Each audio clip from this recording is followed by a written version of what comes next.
CBSE words में आपका स्वागत है। तो हम पढ़ रहे थे क्लास 11 फिजिक्स का थर्ड चैप्टर जिसका नाम है motion in a straight line. और पिछली वाली वीडियो में हमने एक क्वेश्चन किया था एग्जाम्पल 3.4 वाला।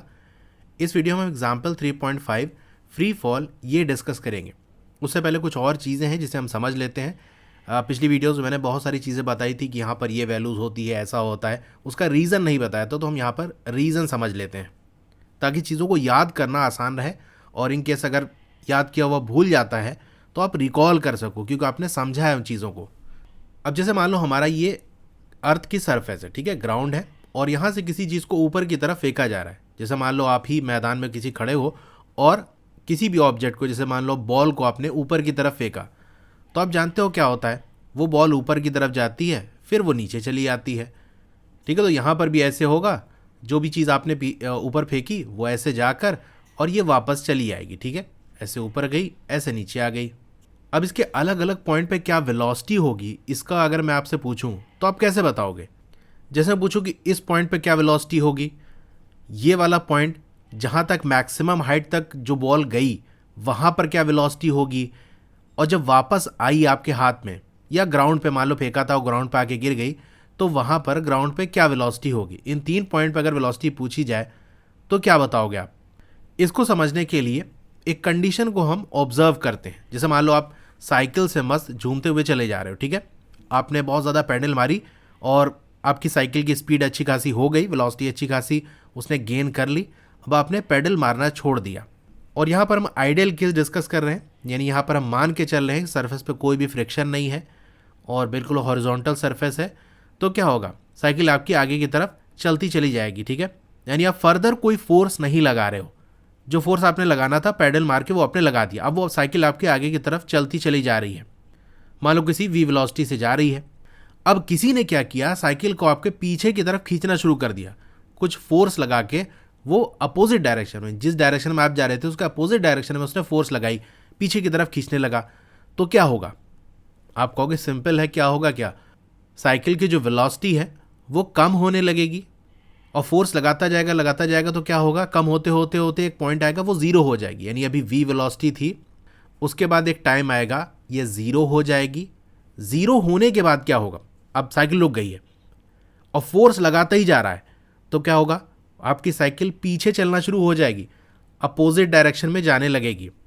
तो अगर मान लो हमने राइट साइड वेलोसिटी को पॉजिटिव माना था तो लेफ्ट साइड वेलोसिटी कैसी हो जाएगी, निगेटिव हो जाएगी। इसका मतलब यहाँ से फिर क्या हो जाएगा, वेलोसिटी निगेटिव होना शुरू हो जाएगी और एक पॉइंट आएगा ये माइनस वी हो जाएगी। तो यहाँ पर 3 सिचुएशंस हमें दिखी। एक यहाँ पर इस पॉइंट पे क्या हुआ कि हमारा ऑब्जेक्ट राइट साइड जा रहा था और फोर्स इधर लग रही थी। ठीक है, ये वी वेलोसिटी है और फोर्स इधर लग रही थी। इसकी वजह से क्या हुआ, एक टाइम आया कि वेलोसिटी हमारी ज़ीरो हो गई। ज़ीरो होने के बाद साइकिल आपकी पीछे की तरफ चलने लगेगी और फोर्स भी कैसे लग रही, पीछे की तरफ। तो ज़ीरो होने के बाद जहाँ पर भी हम देखेंगे हमें क्या पता चलेगा कि साइकिल पीछे की तरफ जा रही है और जो फोर्स है वो भी पीछे की तरफ लग रही है। यानी जिस डायरेक्शन में मोशन हो रहा है उसी डायरेक्शन में आपकी फोर्स भी लग रही है। तो इस कंडीशन को हम समझ के अब यहाँ पर जो हमने बॉल ऊपर की तरफ फेंकी थी वो नीचे आ गई, वहाँ वेलोसिटी निकाल सकते हैं। अब यहाँ पर भी देखो क्या होगा, हमने बॉल को ऊपर की तरफ फेंका लेकिन जो फोर्स ऑफ ग्रेविटी है, यानी अर्थ की ग्रेविटेशन फोर्स है, वो हर चीज़ को अपनी तरफ खींचना चाहेगी। इसीलिए तो किसी भी चीज़ को ड्रॉप करो या ऊपर की तरफ फेंको तो नीचे की तरफ आती है, क्योंकि अर्थ उसे अपनी तरफ खींच रही है, फोर्स लगा रही है। और ये फोर्स कैसे लग रही है, नीचे की तरफ लग रही है। तो फोर्स नीचे की तरफ लग रही है, हम ऑब्जेक्ट को ऊपर की तरफ फेंक रहे हैं, तो क्या होगा, वेलोसिटी कम होना शुरू हो जाएगी। जैसे कि यहाँ पहले वाले केस में था कि साइकिल की स्पीड कम होने लगी थी। तो यहाँ पर स्टार्टिंग पॉइंट में जब फेंका गया था उसको वेलोसिटी हम 1 मान लेते हैं, v1। तो ऊपर की तरफ का डायरेक्शन मैंने पिछली वीडियो में बताया था कि अगर ऑब्जेक्ट ऊपर की तरफ मोशन कर रहा है तो वेलोसिटी को हम पॉजिटिव मानेंगे, ऑब्जेक्ट नीचे की तरफ जा रहा है तो वेलोसिटी को हम निगेटिव मानेंगे। तो v1 क्या होगा, कोई वैल्यू होगी जो कि पॉजिटिव में होगी क्योंकि ऑब्जेक्ट ऊपर की तरफ जा रहा है। इस पॉइंट पे वेलोसिटी को हम v2 मान लें तो कम होते होते वेलोसिटी क्या हो जाती है, जब मैक्सिमम हाइट पहुंचती है तो वहाँ पर क्या होता है, डायरेक्शन चेंज हो रहा होता है। जैसे ऑब्जेक्ट ऐसे ऊपर की तरफ जा रहा है, इसे उल्टे डायरेक्शन में आना है तो एक पॉइंट पे इसे टर्न लेना पड़ेगा। तो यहाँ आकर इस पॉइंट पे सिर्फ टर्निंग हमें देखने को मिलेगी जहाँ पर डायरेक्शन चेंज हो रहा है। उस पॉइंट पे ना ऑब्जेक्ट ऊपर की तरफ जा रहा है ना नीचे की तरफ जा रहा है, यानी मोशन नहीं हो रहा, वो बस अपना डायरेक्शन चेंज कर रहा है। तो जो मैक्सिमम हाइट होती है वहाँ पर वेलोसिटी हमारी ज़ीरो हो जाएगी, तो v2 की वैल्यू क्या होगी, ज़ीरो होगी। इस पॉइंट पे वेलोसिटी को हम v3 मान लेते हैं। तो देखो अब ऑब्जेक्ट ऊपर से नीचे की तरफ आ रहा है, तो इस नीचे वाली जर्नी में जितने भी हमको वेलोसिटीज़ मिलेगी, जिस पॉइंट पे भी हम निकालना चाहें, वो सारी निगेटिव होगी, तो v3 भी हमारा क्या होगा, निगेटिव होगा। तो ये एक चीज़ हमारी हो गई। अब ये पॉजिटिव निगेटिव हम किस तरह से मानते हैं इसको थोड़ा समझ लेते हैं। तो समझ देखो इसलिए रहे हैं क्योंकि अभी आगे एक्सरसाइज में क्वेश्चन आप करोगे तो वहाँ पर आपने सिर्फ साइन कन्वेंशन अगर रटा होगा तो आपसे गलती हो जाएगी, क्योंकि अगर उसने साइन कन्वेंशन चेंज कर दिया कि इसको ऐसे मानो वैसे मानो, तो आपको पता ही नहीं होगा कि हम किस तरह से किसी चीज़ का साइन निकालते हैं। तो वही चीज़ हम यहाँ पर सीखने वाले हैं। तो ये हमारी ग्राउंड की सरफेस है और जो ग्राउंड का लेवल है उसको हमने 0 मीटर मान लिया। इसी तरह से ऊपर की तरफ जा रहे हैं तो ऊपर वाली जो डायरेक्शन है उसको हमने पॉजिटिव माना है, ठीक है। तो ये मान लेते हैं 2 मीटर है, ये 4 मीटर है, ये 6 मीटर है, 8 मीटर है, इसी तरीके से, ठीक है। इसको हम ए मान लेते हैं, ये बी वाली पोजीशन है, ये सी वाली पोजीशन है, ये डी वाली पोजीशन है। अब कोई भी चीज़ ऊपर की तरफ फेंकी जा रही है ग्राउंड से, ठीक है, और हमको पता करना है कि डिस्प्लेसमेंट की वैल्यू क्या होगी। जैसे ए से सी गया तो ए से सी जाने में डिस्प्लेसमेंट क्या होगा, यानी डेल्टा एक्स ए सी। तो डिस्प्लेसमेंट कैसे निकालते हो, फाइनल माइनस इनिशियल। तो सी वाले पे क्या पोजीशन आपका होगा, 6। इनिशियल क्या था, ए वाली पोजीशन, यहाँ पर कितना पोजीशन है, 2 है। 6 माइनस 2 आपका 4 आ जाएगा प्लस में, यानी डिस्प्लेसमेंट की वैल्यू क्या हो जाएगी, +4। वैल्यू इंपॉर्टेंट नहीं है, हम यहाँ पर साइन देख रहे हैं। तो ये समझ में आ गया, ए से सी गया, नीचे से ऊपर की तरफ गया, तो डिस्प्लेसमेंट कैसा हो गया, हमारा पॉजिटिव हो गया। इसी तरीके से मान लो ये सी से ए की तरफ आता है, तब क्या होगा, यानी हमको निकालना है डेल्टा एक्स सी ए, इसकी वैल्यू क्या होगी। तो सी से ए की तरफ आ रहा है, ए हमारा फाइनल होगा, तो फाइनल माइनस इनिशियल यानी 6 -4 हो जाएगा, यानी यहाँ पर क्या हो जाएगा, -4 मीटर्स, ठीक है। तो ये कैसे जा रहा था, ऊपर से नीचे की तरफ। तो देखा आपने, नीचे से ऊपर की तरफ गया तो डिस्प्लेसमेंट हमारा पॉजिटिव, ऊपर से नीचे की तरफ आया तो डिस्प्लेसमेंट हमारा निगेटिव। ये तो कंडीशन हो गई जब पोजीशंस की वैल्यू पॉजिटिव है। अगर पोजीशन की वैल्यू निगेटिव हो गई तब क्या होगा, जैसे ग्राउंड का लेवल हमने देख लिया 0 मीटर है, अगर हमने गड्ढा खोद दिया तो नीचे की तरफ पोजीशंस क्या होंगी, ये मान लेते हैं -2 मीटर, -4 मीटर, -6 मीटर, ठीक है। इसका भी नाम दे देते हैं, डी तक दिया था, ये हो गया ई, ये एफ और ये जी। अब मैं कहूँ आपसे कि जी से ई कोई ऑब्जेक्ट गया, ठीक है, यानी गड्ढे के अंदर जाकर वहाँ से हम ऊपर की तरफ कोई चीज़ फेंक रहे हैं। अब यहाँ पर डिस्प्लेसमेंट की वैल्यू निकालो, यानी डेल्टा एक्स जी जी ई, ये क्या होगी। तो फाइनल पोजीशन ई वाली है, यहाँ पर -2 मीटर है, फाइनल माइनस इनिशियल करते हैं, इनिशियल हमारा -6 है, माइनस माइनस प्लस हो जाएगा, -2 + 6 तो हमारा +4 आ जाएगा। यहाँ भी देख सकते हो +4 आ गया। ये आपको माइनस वैल्यू लेकर इसलिए बताया ताकि आपका कॉन्सेप्ट बिल्कुल क्लियर रहे कि पोजीशंस हमारी पॉजिटिव में हो या निगेटिव में हो। अगर हम नीचे से ऊपर की तरफ जाएंगे तो हमारा जो डिस्प्लेसमेंट की वैल्यू है वो कैसी होगी, पॉजिटिव होगी। इसी तरह आप समझ सकते हो निगेटिव भी होगा, ठीक है। अगर हम पोजीशन निगेटिव वाली हमने ली है, वहाँ पर भी अगर आप ऑब्जेक्ट ऊपर से नीचे की तरफ आएगा, यानी यहाँ पर ई से जी की तरफ भी अगर आप देखोगे तो वैल्यू आपको निगेटिव मिलेगी, ठीक है। अब आप एवरेज वेलोसिटी का फॉर्मूला जानते हो, क्या होता है, delta x by delta T. तो डेल्टा टी हमारा हमेशा पॉजिटिव होता है, यानी डेल्टा एक्स का साइन बताएगा कि जो वी बार का साइन है एवरेज वेलोसिटी का वो क्या होगा, ठीक है। तो जब हमारा डिस्प्लेसमेंट पॉजिटिव होगा उस केस में वेलोसिटी भी हमारी पॉजिटिव होगी, यानी हम वी ए सी देखें, अगर ए से सी जाने में जो एवरेज वेलोसिटी होगी तो वो भी आपको पॉजिटिव मिलेगी। इसी तरीके से ऊपर से नीचे जब आएगा तो डिस्प्लेसमेंट निगेटिव, तो वेलोसिटी भी सी अगर हम देखें, इसके बीच में एवरेज वेलोसिटी निकालें तो हमको निगेटिव मिलेगी। इसी तरह इंस्टेंटेनियस वेलोसिटी भी आप निकालोगे तो उसी तरह से निकलेगी। तो यहाँ से आपको ये चीज़ समझ में आ गई कि जब हम नीचे से ऊपर जाएंगे तो डिस्प्लेसमेंट पॉजिटिव, वेलोसिटी पॉजिटिव, ऊपर से नीचे की तरफ आएंगे तो डिस्प्लेसमेंट निगेटिव, वेलोसिटी निगेटिव। अब एक्सेलरेशन की बात कर लेते हैं। अब यहाँ पर मान लो हमको ये बताना है कि ए से सी कोई ऑब्जेक्ट गया, यानी नीचे से ऊपर की तरफ गया, तो एसेलरेशन की वैल्यू क्या होगी ये हमको अगर निकालना है तो कैसे निकलेगा, बेसिकली साइन क्या होगा, पॉजिटिव होगा या निगेटिव, कैसे निकालेंगे। तो हमने देखा था कि अगर नीचे से ऊपर जाएगा वेलोसिटी पॉजिटिव होगी, तो वी ए की जो वैल्यू होगी इंस्टेंटेनियस वेलोसिटी अगर हम निकालें तो पॉजिटिव होगी। कुछ वैल्यू हम मान लेते हैं, लेट सपोज हमने 30 मान लिया, ठीक है, प्लस में 30 मीटर पर सेकेंड।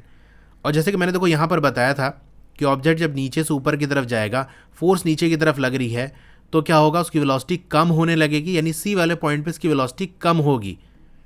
अब ये देखो सी हमारा मैक्सिमम हाइट नहीं है, सिर्फ एक हिस्सा हमने लिया है। जैसे मान लो ग्राउंड से फेंका होगा, यहाँ से जाके गया होगा, उससे हमारा मतलब नहीं है, हमने सिर्फ ए से सी पे ध्यान देना है। तो सी पे कुछ वेलोसिटी होगी, लेकिन जितनी ए पे है उससे कम होगी, क्योंकि ऊपर की तरफ जा रहा है, वेलोसिटी कम होने लगती है। तो हम मान लेते हैं जो हमारा वी सी है ये भी पॉजिटिव ही होगा, कम होकर 20 मीटर पर सेकेंड हो गया। एसेलरेशन की बात करूं ए से सी जाने में तो क्या होगा, delta we by delta T होता है। डेल्टा टी हमारा पॉजिटिव है, डेल्टा वी बस निकाल लो, उससे हमें पता चल जाएगा। अगर मान लो डेल्टा टी को हम 1 मान लेते हैं तो सारा कुछ डिसाइड होगा डेल्टा वी से। ए से सी गया, फाइनल वेलोसिटी हमारी 20 है, इनिशियल वेलोसिटी हमारी 30 है। 20 माइनस 30 करोगे कितना हो जाएगा, -10 हो जाएगा मीटर पर सेकेंड स्क्वायर। तो देखा नीचे से ऊपर गया, एसेलेरेशन की वैल्यू निगेटिव आ गई। तो हमने जो भी चीज़ ऊपर की तरफ फेंकी वो ऊपर जाने के बाद फिर नीचे की तरफ भी आएगी। तो दूसरी कंडीशन हम लेते हैं जब वो सी से ए की तरफ वो ऑब्जेक्ट आ रहा हो, ठीक है।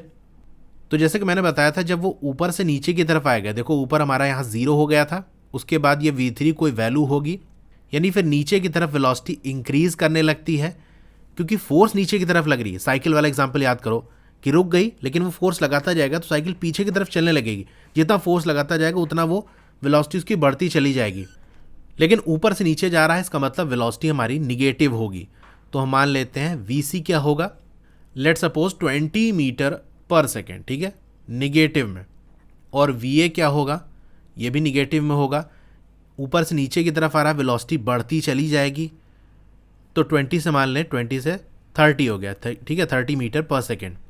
अब यहाँ पर एक्सेलरेशन हमको निकालना है सी से ए के बीच में, तो कैसे निकालेंगे, आप कहोगे फाइनल माइनस इनिशियल कर दो, तो डेल्टा हमें यानी फाइनल माइनस इनिशियल वेलोसिटी कर दो, डेल्टा वी मिल जाएगा। डेल्टा टी को हम 1 मान के चल रहे हैं। तो ए पे क्या वेलोसिटी है, आप कहोगे -30, इसमें से माइनस करेंगे इनिशियल वाली वेलोसिटी जहाँ से स्टार्ट किया था, सी से ए की तरफ है ना, तो सी पे क्या वेलोसिटी है, आप कहोगे -20, तो माइनस माइनस ये प्लस हो जाएगा, यानी -30 + 20, तो यहाँ क्या आ जाएगा, -10 आ जाएगा, ठीक है। तो यहाँ भी देख रहे हो -10 मीटर पर सेकेंड स्क्वायर। तो ये बात समझ गए कि हम नीचे से ऊपर की तरफ जा रहे हैं तो एक्सेलरेशन निगेटिव, ऊपर से नीचे की तरफ आ रहे हैं तब भी हमारा एक्सेलरेशन की वैल्यू निगेटिव, ठीक है। इसीलिए जो हमारी जी की वैल्यू होती है एक्सेलरेशन ड्यू टू ग्रेविटी, वो हर केस में हमें निगेटिव देखने को मिलती है, चाहे वो नीचे से ऊपर जा रहा हो या ऊपर से नीचे की तरफ आ रहा है। ये सारी चीज़ें जो मैंने बताई, डिस्प्लेसमेंट का साइन, वेलोसिटी का sign, acceleration due to gravity यानी जी का साइन, इसका जो साइन है वो हमें कब मिल रहा है, जब हमने ये मान के चल रहे हैं कि ऊपर वाला जो डायरेक्शन है वो पॉजिटिव है। अगर हमको मान लो क्वेश्चन में दे दिया और आगे क्वेश्चन आपको मिलेगा जहाँ पर ये कहा होगा कि जो डाउनवर्ड वाला डायरेक्शन है उसको हमने पॉजिटिव मान लिया है, इसका मतलब जो नीचे आप ऐसे बनाओगे ना, ये जो हमने ई एफ जी माना था, यहाँ पर ये पॉजिटिव वैल्यूज़ होंगी, नीचे की तरफ पॉजिटिव पोजीशंस आपने मानी है, तो नीचे पॉजिटिव है, इसका मतलब ऊपर निगेटिव होगा। तो जब ऊपर की तरफ चलोगे ये जो पोजीशन होगी वो निगेटिव में होगी, उस केस में सारी चीज़ें बदल जाएंगी, डिस्प्लेसमेंट का साइन, वेलोसिटी का साइन, यहाँ तक कि एक्सेलरेशन ड्यू टू ग्रेविटी इसका जो साइन है ये भी पॉजिटिव हो जाएगा, क्योंकि एक्सेलरेशन ड्यू टू ग्रेविटी नीचे की तरफ लग रहा है और नीचे हम निगेटिव मान के चल रहे थे, इसीलिए जी की वैल्यू निगेटिव आ रही थी। अब नीचे जब हम पॉजिटिव मान लेंगे, या क्वेश्चन में आपका ये कह दिया होगा कि नीचे वाले डायरेक्शन को आप पॉजिटिव मानो, तो जी की वैल्यू आपकी पॉजिटिव हो जाएगी। तो जैसे मैंने देखो एक्सेलरेशन ड्यू टू ग्रेविटी का साइन बता दिया, दोनों केस में नेगेटिव आता है। इसको ऐसे भी समझ सकते हो कि फोर्स ऑफ ग्रेविटी किधर लगती है, नीचे की तरफ लगती है, तो फोर्स हमारी निगेटिव होगी। F = mass into acceleration. Acceleration यहाँ पर क्या है, acceleration due to gravity. Force अगर निगेटिव होगा तो या तो मास निगेटिव होगा या तो जी निगेटिव होगा। अब मास तो निगेटिव हो नहीं सकता, पॉजिटिव ही होगा, इसका मतलब जी को निगेटिव होना पड़ेगा। तो फोर्स डाउनवर्ड, इसीलिए जी की वैल्यू हमारी निगेटिव होगी। इस तरह से भी याद रख सकते हो। तो एक और चीज़ हम समझ लेते हैं, जैसे कोई ऑब्जेक्ट को थ्रो किया जा रहा है या उसे ड्रॉप किया जा रहा है। ड्रॉप का मतलब ऐसे किसी हाइट से उसे छोड़ दिया तो वो नीचे की तरफ आएगा। तो थ्रो करने में देखो दो केस है हमारे पास, जैसे मान लो किसी हाइट से किसी चीज़ को ऊपर की तरफ फेंका गया, वो जाके ऐसे नीचे आ गया।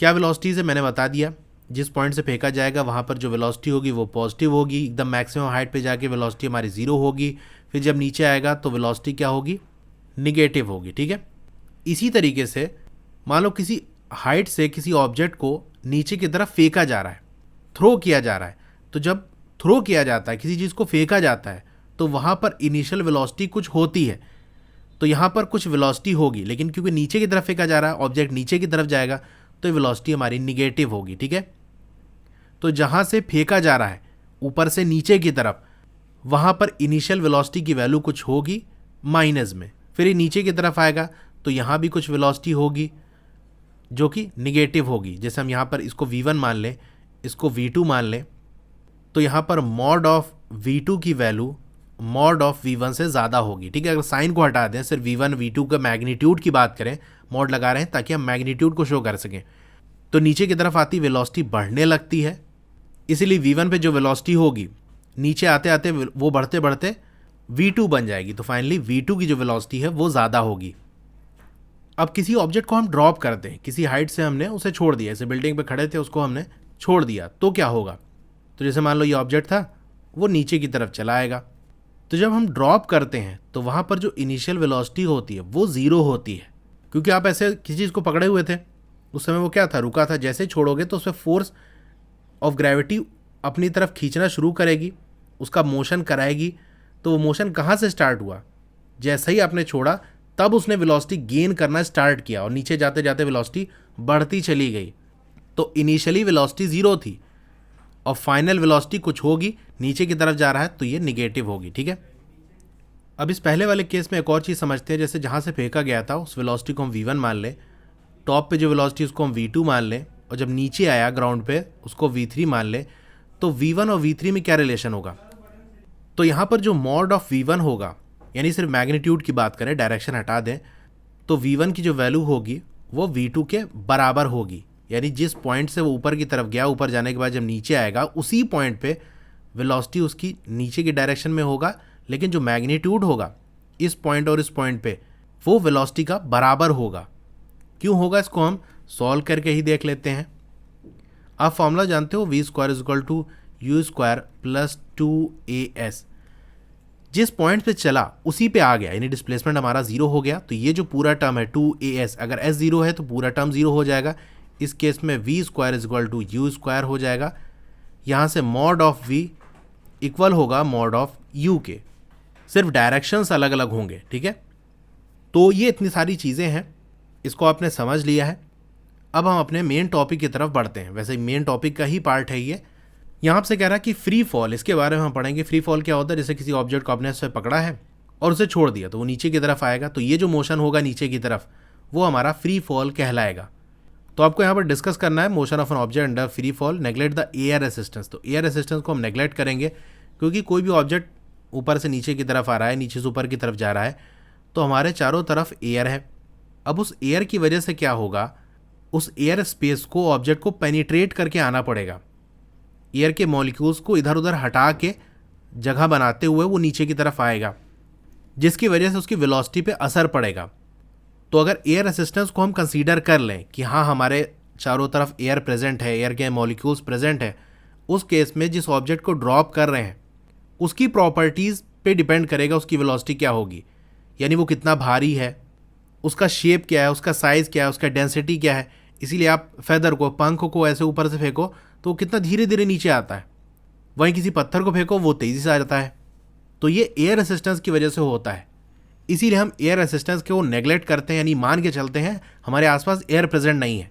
तो कोई भी ऑब्जेक्ट फेंकोगे, छोटा हो बड़ा हो, उसका वेट कैसा भी हो, शेप कैसा भी हो, वो सेम वेलोसिटी से ही यानी उतने ही टाइम में ऊपर से नीचे आ जाएगा। ठीक है, an object release near the surface of the earth is accelerated downward under the influence of force of gravity. किसी भी ऑब्जेक्ट को जो कि अर्थ के सरफेस से करीब करीब हो उसे रिलीज़ किया जाता है, या कह सकते हो ड्रॉप किया जाता है, तो वो नीचे की तरफ आता है एसेलरेशन के साथ, यानी वहाँ पर एसेलरेशन की वैल्यू होती है जो कि नीचे के डायरेक्शन में लग रही होती है। हम देख चुके हैं क्यों होती है, because of the force of gravity, यानी अर्थ की जो ग्रेविटेशन फोर्स है वो अपनी तरफ खींच रही है, इसीलिए वो नीचे की तरफ आता है। अब यहाँ पर जो कह रहा है near the surface of earth, तो कोई भी ऑब्जेक्ट अगर बहुत दूर जाकर छोड़ोगे, स्पेस में अगर मान लो छोड़ दिया, तो वो अर्थ की तरफ थोड़ी ना आएगा चलाया, बल्कि हमारे अर्थ की जो सरफेस है उससे करीब ही होगा, तभी वो अर्थ की तरफ नीचे आएगा। The magnitude of acceleration due to gravity is represented by G. ठीक है, तो मैग्नीट्यूड को हम किससे रिप्रेजेंट करते हैं? जी से, यानी ए की जगह हम जी पुट कर देते हैं। अगर एयर रेसिस्टेंस को नेग्लेक्ट कर दिया जाए तो ऑब्जेक्ट को हम क्या कहेंगे? Free fall. यानी हमने किसी ऑब्जेक्ट को छोड़ा और वो नीचे की तरफ आने लगा तो हम कहेंगे वो फ्री फॉल कर रहा है। If the height through which the object falls is small compare to the earth radius g can be taken to be constant. अगर वो हाइट जहाँ से ऑब्जेक्ट गिर रहा है, जहाँ से उसे ड्रॉप किया गया है, जहाँ से रिलीज किया गया है, अगर वो छोटा है अर्थ के रेडियस से, छोटा क्या बहुत छोटा अगर है, तभी हम क्या करते हैं? ये मान के चलते हैं जी की वैल्यू कांस्टेंट है, क्योंकि जो एक्सेलरेशन ड्यू टू ग्रेविटी है, जी की जो वैल्यू है वो कांस्टेंट नहीं होती, वो डिपेंड करती है किस हाइट से आप फेंक रहे हो, किस हाइट से आप ड्रॉप कर रहे हो। तो जनरली जितना भी हम ये डिस्कस करते हैं, बिल्डिंग से ड्रॉप कर दिया, किसी ऑब्जेक्ट को नीचे से ऊपर की तरफ फेंका गया, तो वो सब जो हाइट कवर करते हैं वो अर्थ के रेडियस के कंपैरिजन में बहुत छोटी होती है। जैसे अर्थ का रेडियस की अगर मैं बात करूं तो 6400 किलोमीटर लगभग इतना होता है। वहीं अगर किसी ऑब्जेक्ट को मान लो हम बुर्ज खलीफा के ऊपर चढ़ के भी फेंकते हैं तो उसकी भी हाइट 800 समथिंग है। अगर 1 किलोमीटर भी मान लें तो कहाँ 1 किलोमीटर और कहाँ 6400 किलोमीटर। तो अगर बुर्ज खलीफा से भी हमने किसी ऑब्जेक्ट को छोड़ा तो वो जो हाइट कवर करेगा वो बहुत छोटी होगी अर्थ के रेडियस के कंपैरिजन में। तो जब छोटी होती है उस केस में हम जी की वैल्यू को कांस्टेंट मान लेते हैं।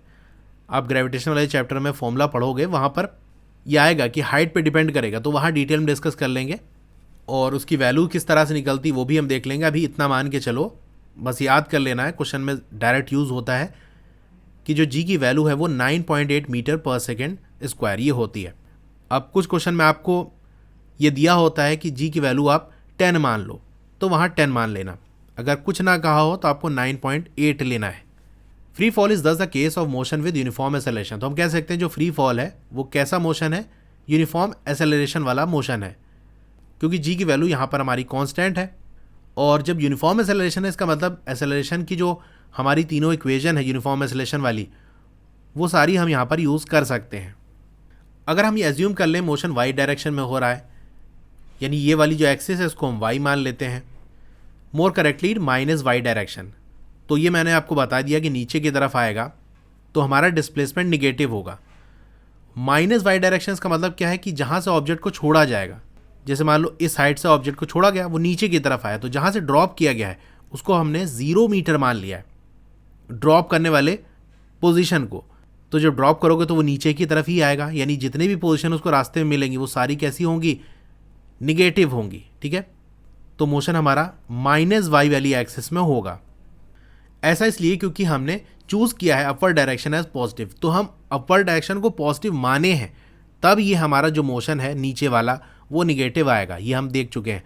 Since acceleration due to gravity is always downward, G की वैल्यू क्या होती है? हमेशा डाउनवर्ड की तरफ एक्ट कर रही होती है, इसलिए इसका डायरेक्शन कैसा होता है? निगेटिव होता है। तो a is equal to minus g, यानी minus 9.8 metre per second square.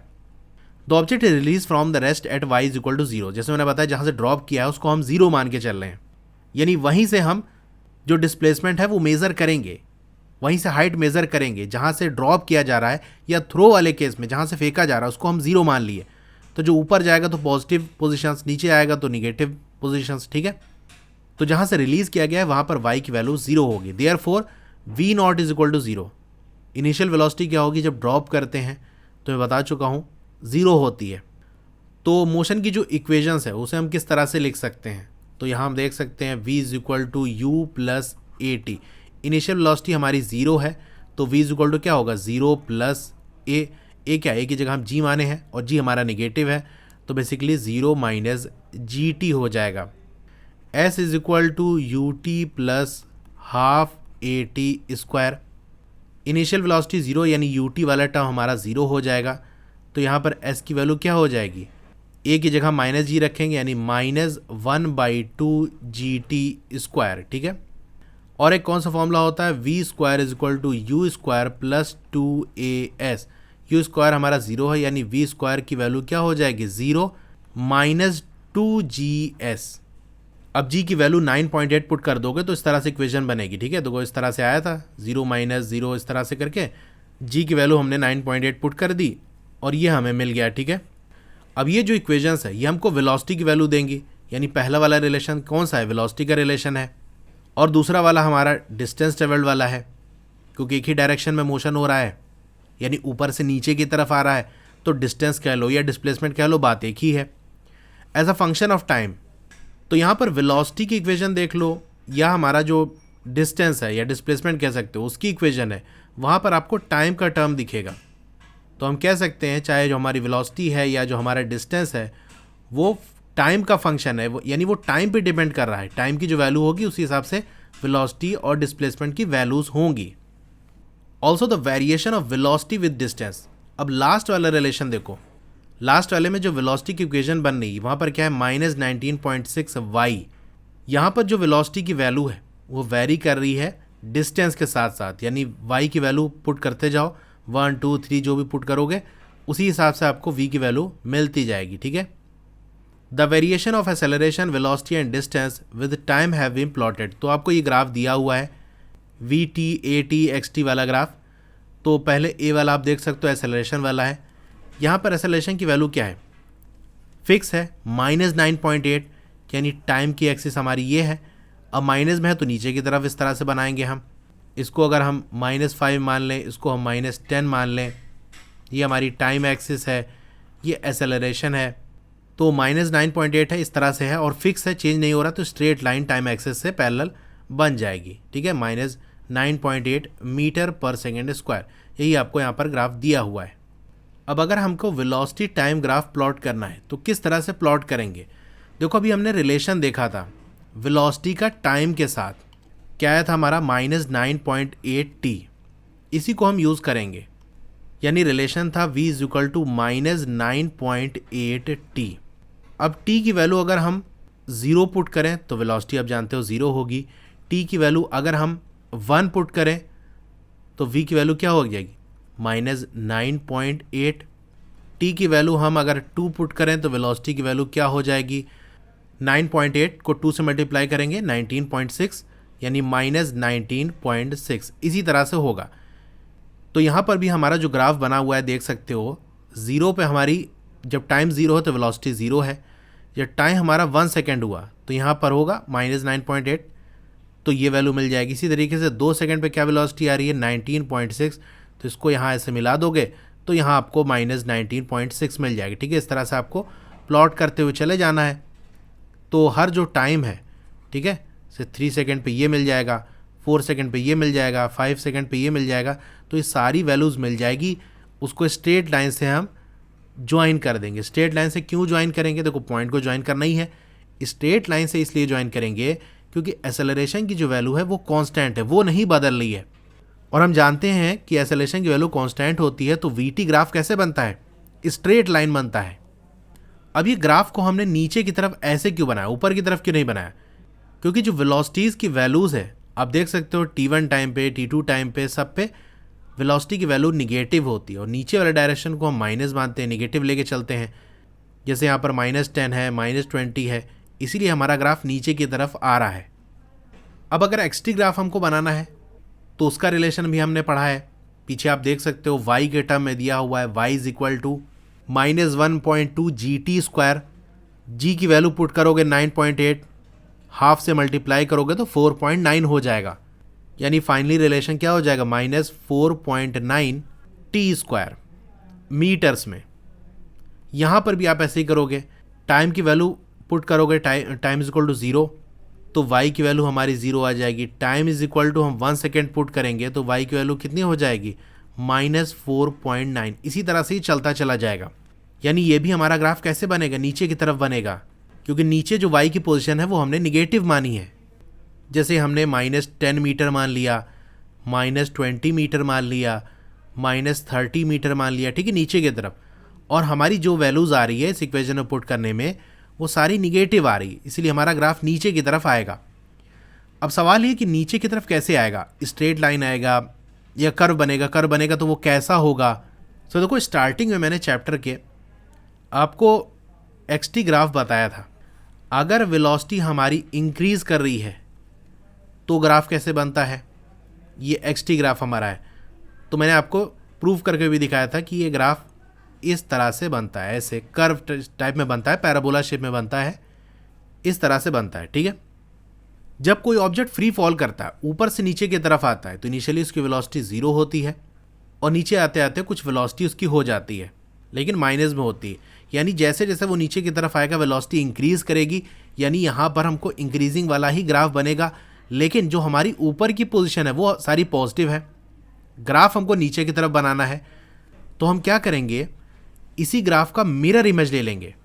यानी टाइम एक्सिस पे अगर हम मिरर लगा दें तो ग्राफ कैसे बनेगा, इस तरह से कुछ बनेगा, ठीक है।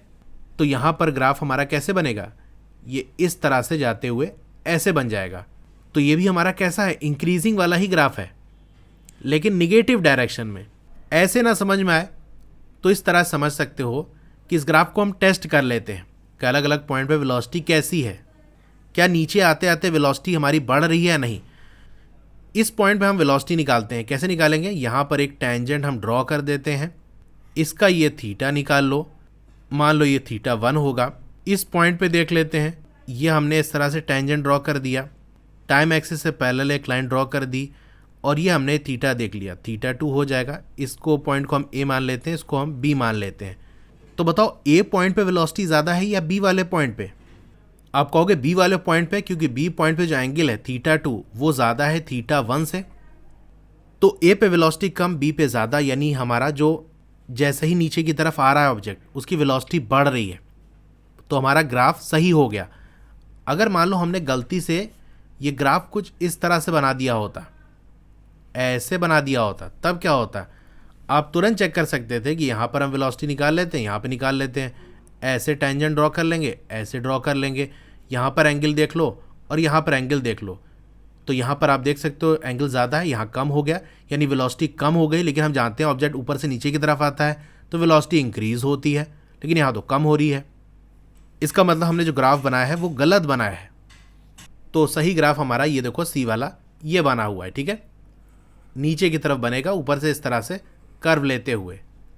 ये एकदम वही वाला ग्राफ है जो आप बनाते हो इंक्रीजिंग वेलोसिटी का, ऐसे ना, उसी का बस देखो मिरर इमेज ले लिया है। मिरर लगा दो तो वो आपको यही वाला ग्राफ मिलेगा। मिरर क्यों लगा रहे हैं, क्योंकि जो हमने ग्राफ स्टार्टिंग में चैप्टर के सीखा था वहाँ पोजीशंस की वैल्यू पॉजिटिव थी, लेकिन डाउनवर्ड डायरेक्शन हम निगेटिव मानते हैं। तो यहाँ पर जो जितनी पोजीशंस है वो निगेटिव है, इसीलिए वो नीचे की तरफ जा रहा है। और एक चीज़ जो मैंने आपको बताई थी उसको मैं थोड़ा सा और अच्छे से समझा देता हूँ। जैसे मान लो हमारा ये ग्राफ है, इस पॉइंट पे ऐसे हम यहाँ टेंजेंट बना देते हैं। स्लोप की वैल्यू निकालना हो तो कैसे निकालेंगे, देखो एक तरीका मैंने बताया था कि आप ऐसे यहाँ ड्रॉ कर दो, ये थीटा कैलकुलेट कर लो। जैसे मान लो ये हमारा एक्स-टी ग्राफ था, तो यहाँ थीटा से मैग्नीट्यूड की वैल्यू आ जाएगी इंस्टेंटेनियस वेलोसिटी की, और ग्राफ ऊपर से नीचे की तरफ आ रहा है तो साइन की वैल्यू मिल जाएगी। ऊपर से नीचे आ रहा है तो साइन हमारा नेगेटिव होगा। इसे एक बार में आप समझ सकते हो, यानी एक बार में ही स्लोप की वैल्यू निकाल सकते हो। बेसिकली जब हम थीटा कैलकुलेट करते हैं, स्लोप की जो वैल्यू निकालते हैं, तो एंगल का जो मेजरमेंट होता है वो एंटी क्लॉकवाइज होता है। क्लॉक घड़ी ऐसे चलती है ना, सुई ऐसे घूमती है, तो ये क्लॉकवाइज डायरेक्शन हो गया, एंटी क्लॉकवाइज डायरेक्शन ये हो गया। यानी आपको मैंने 2 लाइन दे दी और पूछा इसके बीच का एंगल क्या है, तो अब कैसे निकालते हो, ऐसे निकालते हो ना, एंटी क्लॉकवाइज। तो इस केस में भी हम एंटी क्लॉकवाइज ही मेज़र करेंगे, यहाँ थीटा की वैल्यू आएगी। अब देख के बता सकते हो ये जो थीटा है वो ऑब्वियसली 90 डिग्रीज तो ज़्यादा है। तो अगर 90 डिग्री से ज़्यादा थीटा आ रहा है, कैसे मेज़र कर रहे हैं हम, हॉरिजॉन्टल लाइन से टाइम एक्सिस से पैरेलल हम मेज़र कर रहे हैं एंटी क्लॉकवाइज डायरेक्शन में। क्योंकि अगर इधर से हम मेज़र करते हैं तो ये क्लॉकवाइज डायरेक्शन हो जाता है, लेकिन हम ऐसा नहीं कर रहे हैं, एंटी क्लॉकवाइज ही हम मेज़र करते हैं। यही तरीका है ओरिजिनल। उस टाइम मैंने नहीं बताया था कि कन्फ्यूज़न ना हो जाए, कि थोड़ा सा ट्रिग्नोमेट्री का भी कॉन्सेप्ट है, मैं बताऊँगा। तो 90 डिग्री से ज़्यादा होगा अगर थीटा, तो स्लोप की जो वैल्यू होगी वो निगेटिव आएगी। तो एक बार में यहाँ से देख कर भी आप बता सकते हो कि वेलोसिटी का जो साइन है वो पॉजिटिव होगा या निगेटिव होगा। अगर थीटा ज़्यादा है 90 से तो आप कह दोगे वेलोसिटी निगेटिव है। अब प्रॉब्लम ये आती है कि 90 डिग्री ज़्यादा थीटा अगर आ गया तो उसकी वैल्यू कैसे पता करेंगे। तो देखो आपने पढ़ा होगा, जैसे मान लो हमारी ये हॉरिजॉन्टल सरफेस है और ये हमारी एक लाइन है, हमको ये एंगल बताना है कि ये एंगल कितना है। जैसे मान लो ये हमारा 150 डिग्री है। अब tan 150 डिग्री की वैल्यू, अब कहोगे क्या होती है, हमें तो नहीं पता। आपने ये पढ़ा होगा, नहीं पढ़ा तो पढ़ लो। tan 180 माइनस थीटा ये होता है माइनस tan थीटा। ये जो पूरा एंगल है वो कितना है, 180 का है। इस 180 में से हम ये वाला एंगल निकाल दें तो यही हमारा 150 बचेगा। यानी 180 में से अगर 30 माइनस कर दे तो 180 माइनस 30 कितना होता है, 150 होता है।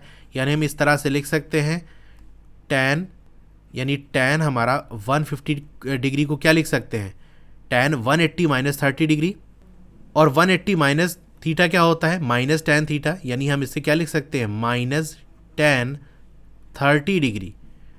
तो अब आपकी वैल्यू निकालना आसान हो जाएगा। tan 30 हो, tan 60 हो, 45, 90, ये सब वैल्यूज़ आपको याद होनी चाहिए और फिर यहाँ से निकाल सकते हो। ठीक है, तो ये टॉपिक हमारा आज का यहाँ पर कंप्लीट हो जाता है। आपको ये वीडियो कैसी लगी कमेंट करके ज़रूर बताइए। अच्छी लगी हो तो लाइक करिए, और अगर आप चैनल पर नए हैं तो सब्सक्राइब ज़रूर करिए। उसके बगल में एक बेल का आइकन होगा, उसको दबा के ऑल पे क्लिक कर देंगे तो जब भी नई वीडियो आएगी आपको मैसेज आ जाएगा। और जो भी वीडियोज़ देखनी है आप प्लेलिस्ट विजिट करके देख सकते हो। चैप्टर वाइज प्लेलिस्ट का लिंक मैंने डिस्क्रिप्शन में दे दिया है। मिलते हैं फिर अगली वीडियो में। Thank you.